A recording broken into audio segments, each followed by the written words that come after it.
রাধে রাধে বন্ধুরা, কেমন আছেন সবাই? আশা করি সবাই ভালো আছেন। আমরাও খুব ভালো আছি। দেখুন, একটা নতুন ব্লগ বা মিনি ব্লগ নিয়ে চলে আসলাম। সবার হেল্পও হবে, অনেকে জানতেও পারবেন অনেক কিছু। কারণ ওয়াটার পিউরিফায়ার আমাদের সবার বাড়িতেই থাকে।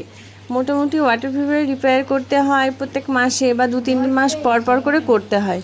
কিন্তু আমাদের তো মাসে 2-3বারও করতে হয়, যেহেতু আমাদের প্রচুর পরিমাণে জল এখান থেকে লাগে। আমরা রান্নার কাজেও দিই, আমাদের খাওয়া দাওয়াতেও। এই রিপেয়ারটা মানে এই ওয়াটার পিউরিফায়ারটা ভালো।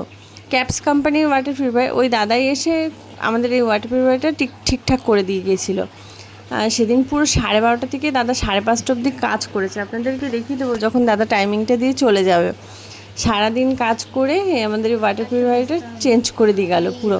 প্রত্যেকবার শুধু এটা ওটা রিপেয়ার করা হয়, এবার ফুল বডি একদম রিপেয়ার করে নতুন একটা বডি লাগানো হয়ে গেল। দেখুন কি সুন্দর লাগছে বডিটা। আগের বডিটা একটু ছিল অন্যরকম, ওটা বেশ ট্রান্সপারেন্ট ছিল। এটা ট্রান্সপারেন্ট না, এটা ফাইবারের, একদম পুরো সাদা।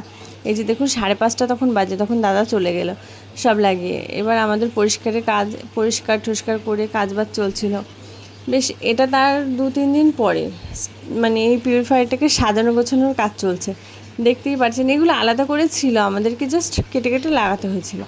সুন্দর করে করা, কিন্তু হলো ওয়াটার পিউরিফাইংয়ের যে জলটা, হ্যাঁ, জলটাও ভালো। মানে এই ক্যাপস কোম্পানির যেমন সার্ভিসটাও ভালো, সেরকম এই পিউরিফায়ারের জলটাও পিউরিফাইং বেশ ভালো হয়। আর একটু খারাপও হয়, যেহেতু জলটা বেশি পরিমাণে আমাদের ইউজ করতে হয়, কিন্তু হলো সার্ভিসের লোকও খুব ভালো, হেল্পফুলও হয়। দেখুন, সবার আশা করি হেল্প হবে। যারা যারা ওয়াটার পিউরিফাইং বাড়িতে ইউজ করেন বা যারা করেন না, তারাও করতে পারেন আমাদের ভিডিও দেখে। ভালো লাগলে লাইক কমেন্ট শেয়ার করে যাবেন। আশা করি পাশে থাকবেন, সবাই ভালো থাকবেন। আরেকটা নেক্সট ব্লগের অপেক্ষা করবেন।